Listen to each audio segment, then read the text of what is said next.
after a pretty gnarly game, and I mean a really gnarly game of marbles that was so close, it looks like Mr. Meatwitch came out with a pretty decisive victory.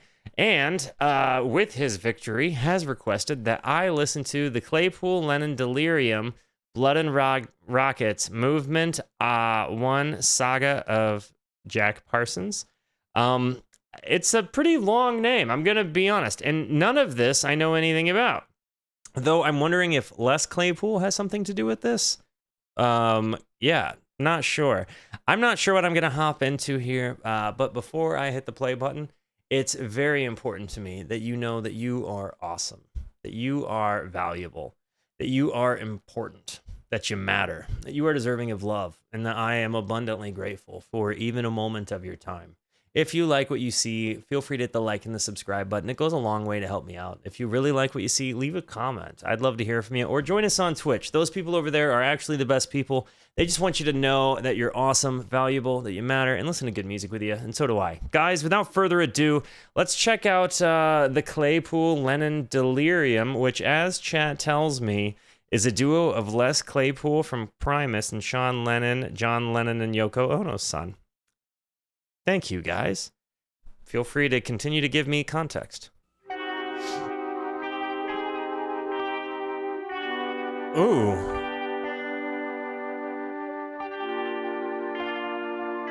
Oh.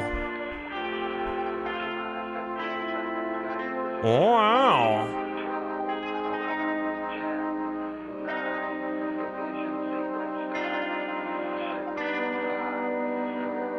Blood and Rock.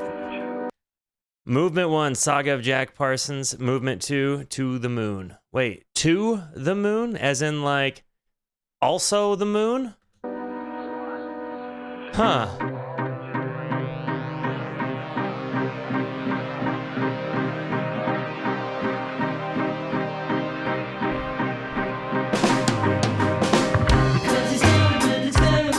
You think that this is just a child's regular rocket? It doesn't look phallic at all to me.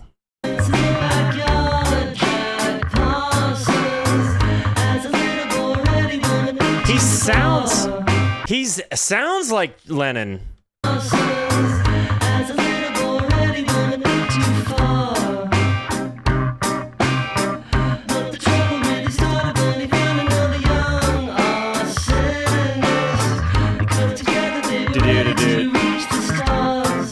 Guys, this bass line is pounding. I'm kind of bummed that there isn't closed captioning because I'm having a little bit of trouble understanding Lennon Ono's voice here, but like it reminds me very much of like psychedelic era The Beatles.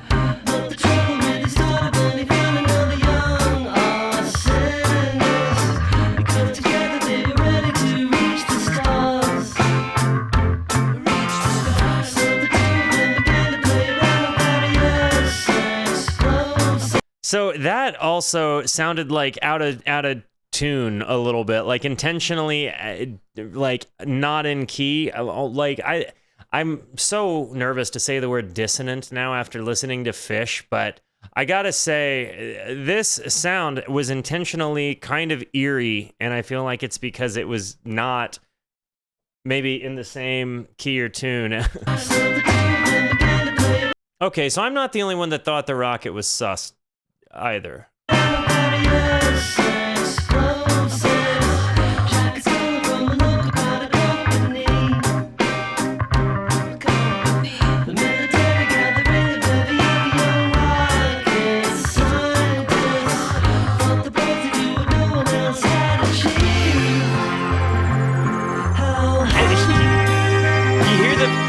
You hear those flutterings? I don't mean to keep stopping it. I'm just really fascinated by what I'm hearing.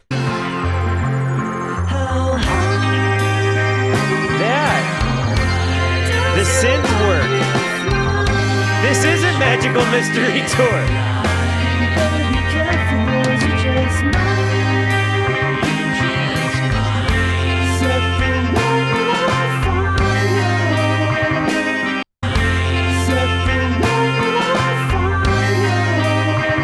You know, earlier when we were saying that the rockets sort of looked phallic, I'm thinking that there are more than just one phallic thing about this video. You better be careful, boys. Set the world on fire.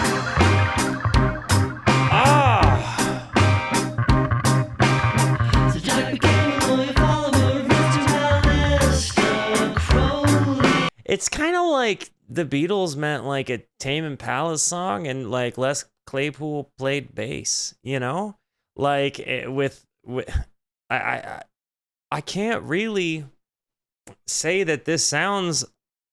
After I've just said it sounds like these two things combined. It's such a unique sound. There's definitely a little bit of like in the voice. I feel like I'm hearing John Lennon. And I don't know if that's Lennon Oko just trying to sound like his dad, or if he just naturally sounds like that. There's definitely an editing similar to the way I kind of hear Tame Impala's voice. But honestly, it's kind of interesting hearing like a Lennon-y voice in a modern-y song. How long ago was this released? 5 years ago? Huh. I'm really surprised I haven't heard it. His last name isn't Lennon. Taro Ono Lennon. Thank you.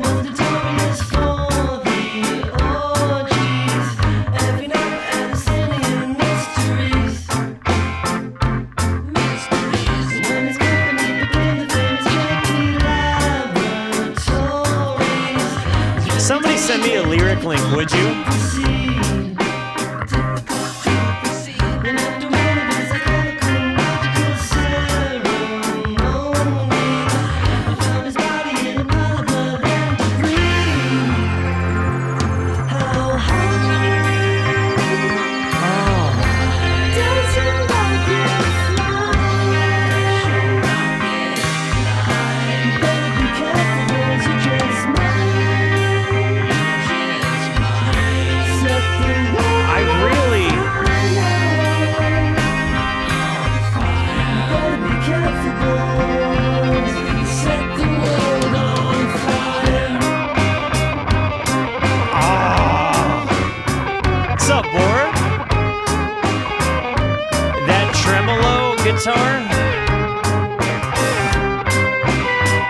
I can't decide.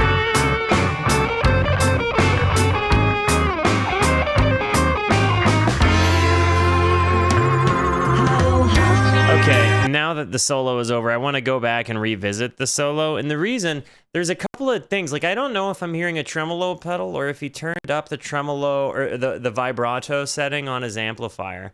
Yeah, there was some memories on the screen, some artistic memories definitely presented themselves.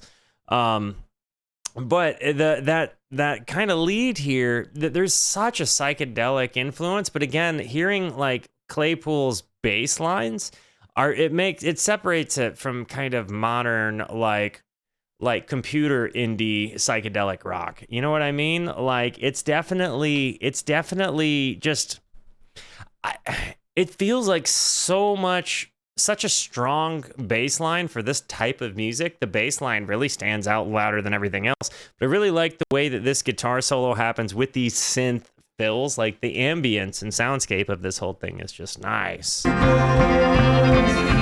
the world on fire. This.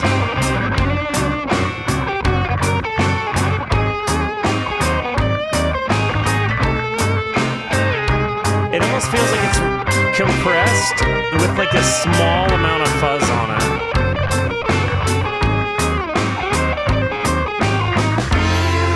It squeals a little bit on those double bends. Thank you, Garrett.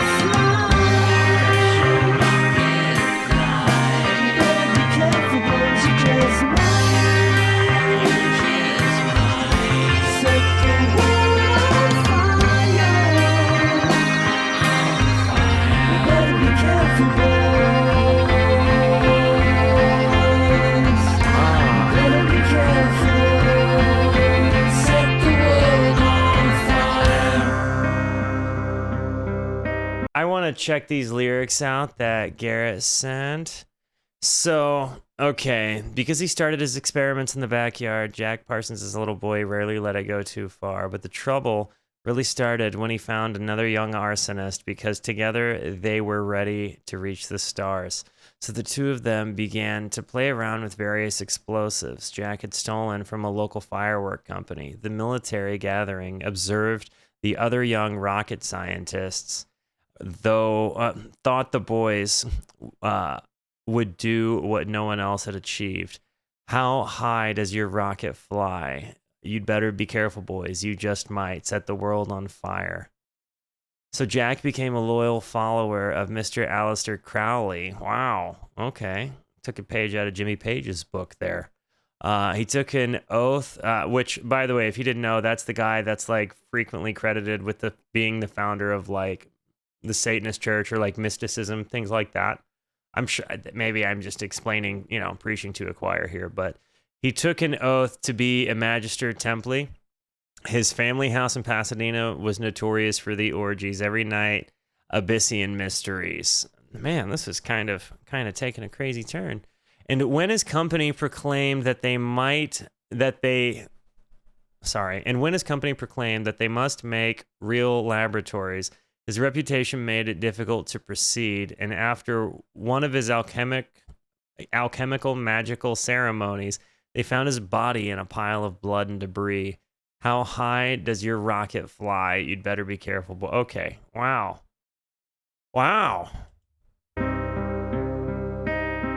That song kind of goes hard,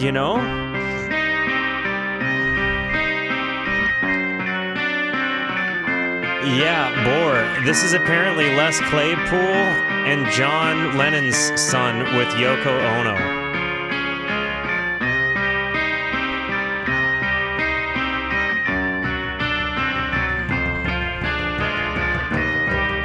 Just flying meat rockets around that are letting completely innocent balloons go in space. That's very much a Crowley, like Aleister Crowley. If you Google him, you'll likely see a picture like this without the eyeballs in the mouth.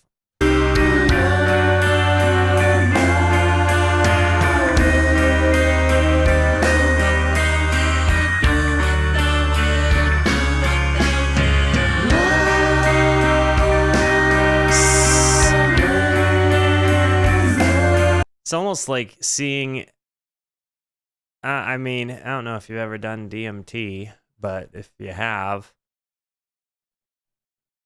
it's a more nipple-y version of that.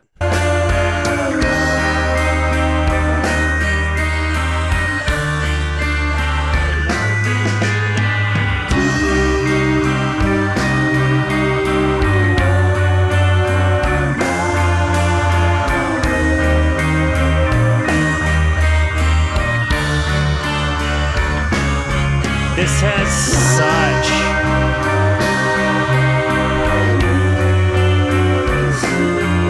the visuals here are pretty crazy.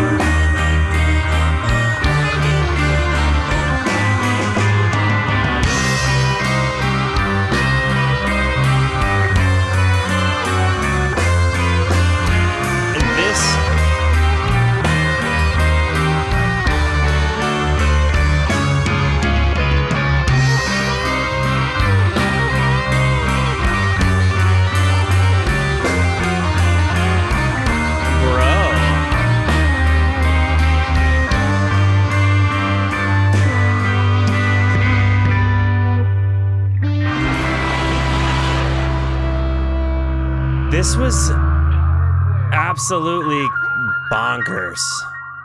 I have never heard. What's so crazy is it went from like this indie psych thing to this like kind of soft like hard rock thing, like kind of a psychedelic. Like this was super good.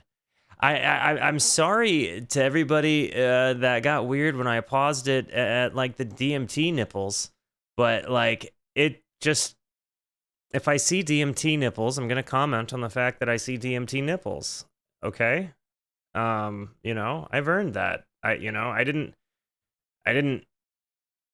spend all that time in my past doing psychedelics so I could ignore when I see DMT nipples. But I will say the bass line here really, really, really, I mean, really carried the song. And when it got towards the end, I almost kind of thought it was going to go 0 to 100 in that heavy part. You know what I mean? Like, I felt like it could have gotten bigger. I kind of like that they kept it there. Just because of the tension it created, but it got a little bit to the creepy side. And while the whole song was creepy, there was kind of this airy sense to it. Like there was like that thumping thing. You know, you had this like reverby, echoey, tremolo, vibrato-y guitar. These fuzzy solos, but then a lot of phallic imagery. But then you have all of this like super psychedelic, spacey imagery. Very much a different vibe than I thought. I really, really liked this. I would definitely be interested in digging up some more of their songs. I don't know that I'm to the point that I'd be like, yeah, let's go for an album right now, but I'd hear another one. For sure, I'd hear another one. But guys, I love you. Thank you for being here. Thank you so much for the positivity that you show both to me and to one another. Continue to be the best. And until I see you next, be introspective and consider the birds. Goodbye.